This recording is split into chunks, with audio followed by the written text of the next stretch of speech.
Gull stared at the discharge papers, the letters swimming before his eyes like ants on white sand. At 36, after 20 years of military service, he couldn't read the words that would set him free. The irony wasn't lost on him, freedom felt more like exile. "What's the problem, soldier?" Major Kozlov's voice cut through the silence of the office. "You sign, or you don't." Gull turned the 2 pages over, then back again, his calloused fingers trembling slightly. "I'm sorry, sir. I don't understand." The major's laugh was bitter. "Of course you don't. Enlisted at 16 under your father's signature, I don't expect you to read or write." He leaned forward. "Let me make it simple. You've been promoted multiple times, which reduces your mandatory service period. You're being discharged early, effective immediately. But sir, I should serve until 41. Not after the last incident." The major's eyes hardened. The psychiatric evaluation was illuminating. The memory hit Gull like a physical blow. Blood. Screaming. His fists connecting with flesh until the other soldier stopped moving. The rage that had consumed him, the same rage that had taken his father's life when he was 17. "I apologize for what happened, sir." "No need, son. It's enough." The major stood.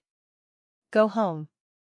If you don't have one, I can recommend some NGOs that help veterans. If I go home, they'll kill me. Your records are sealed. You're safe." The major's voice softened slightly. "I booked your flight. You're going to Kabul, then do whatever you want. But go." Chapter 2, The Journey. The ride to the airport was silent except for the driver's failed attempts at conversation. Gull stared out at the war-torn landscape, broken trees standing like tombstones against the gray sky. At Kabul International Airport, families bustled around him, children laughing, parents planning futures. Their hope felt foreign to him, like a language he'd never learned. During the layover, Gull discovered something unexpected: money on the credit card the army had given him. Enough for a sandwich, water, and a ticket to Vienna. He didn't know why Vienna. Maybe because his sister Aisha had mentioned it in a letter years ago. The flight to Vienna was a blur of broken English conversations with flight attendants and restless half-sleep. When he arrived at Vienna International Airport, the sheer size overwhelmed him. Everything was clean, modern, incomprehensible. Chapter 3, The Wise Rock.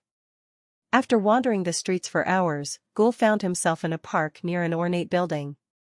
The morning sun cast long shadows across empty benches. He sat down, exhausted, and pulled out his documents. The PIN for his card was written on a piece of paper, along with a phone number for emergencies. But what good was a phone number when he had no phone, no one to call? "Why am I going to do with the rest of my life?" he whispered to the empty park. "Hey, you there." Gull looked around. The park was empty. Down here, under the bench. He leaned down and saw it, a smooth, marble-like rock, unremarkable except for the voice that seemed to come from it. "You're talking to me?" "Yes, I'm talking to you." "And before you ask, yes, you're probably hallucinating.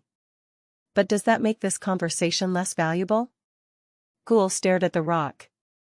"I'm losing my mind." "Maybe. Or maybe you're finally ready to find it. Tell me, what's your story?"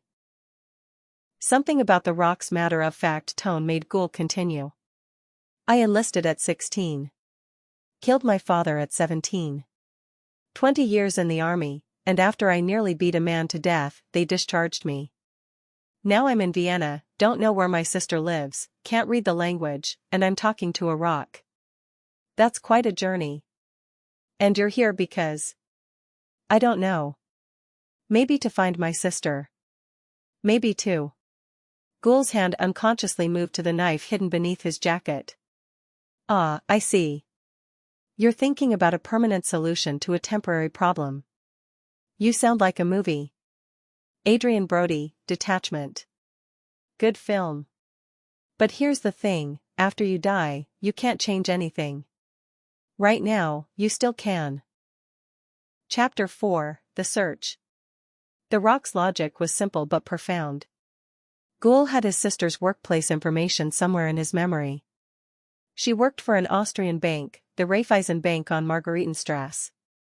"Take me with you," the Rock said. "I'll be your friend."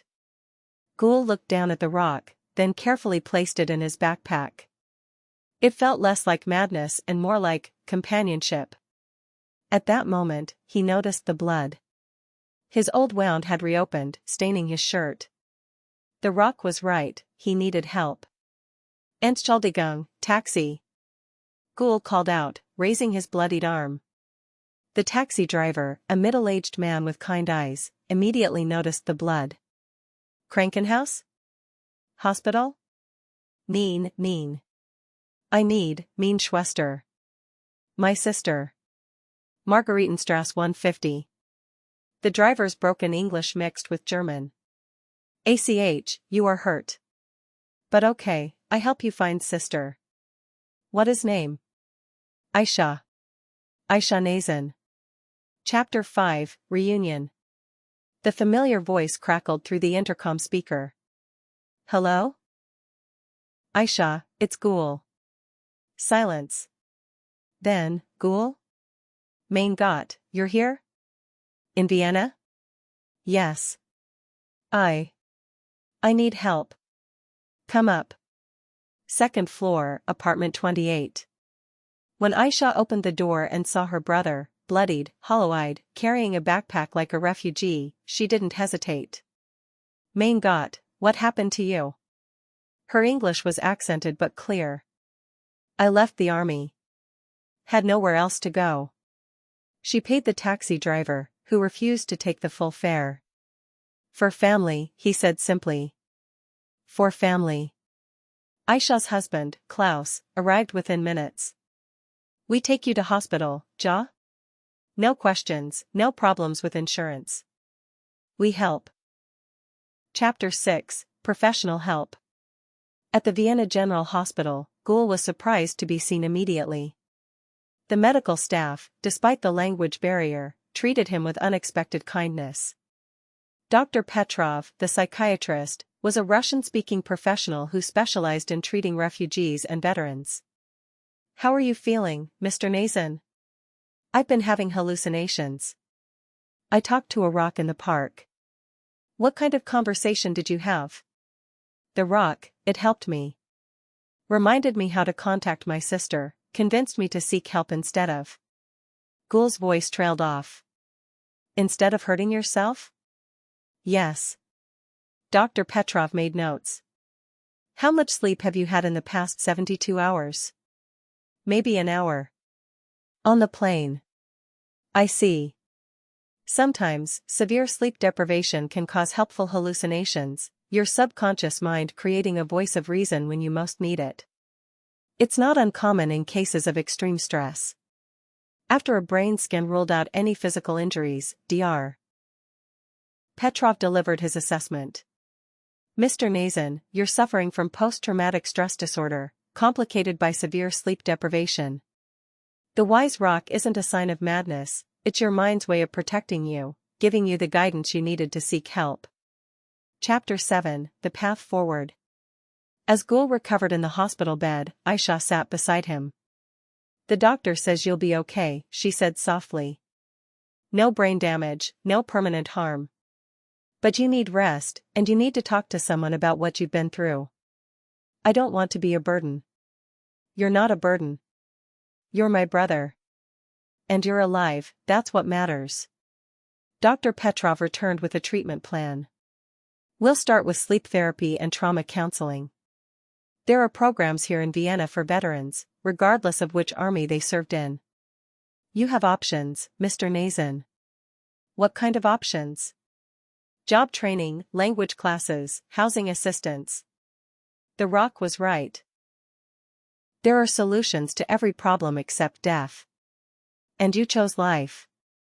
That night, as Gull finally slept deeply for the first time in days, he dreamed not of war or violence, but of small victories, learning to read German, finding work, building a life where the past informed but didn't define him.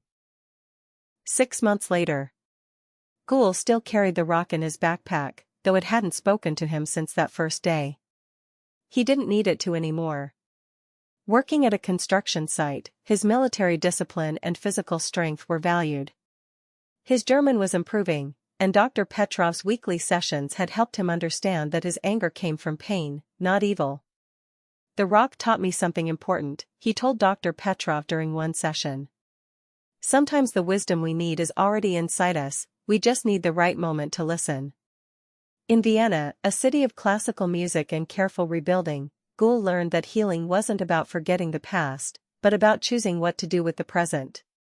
The wise rock had been right, every problem had a solution, except death. And Gull had chosen life. Sometimes the most profound conversations happen when we're at our lowest point. Sometimes wisdom comes from the most unexpected sources. And sometimes, the voice of reason we need most is the one we've carried inside us all along. The rock sits now on Gull's windowsill, ordinary and silent, but never forgotten. It reminds him daily that even in our darkest moments, hope can be found in the most unlikely places, sometimes as close as a conversation with ourselves.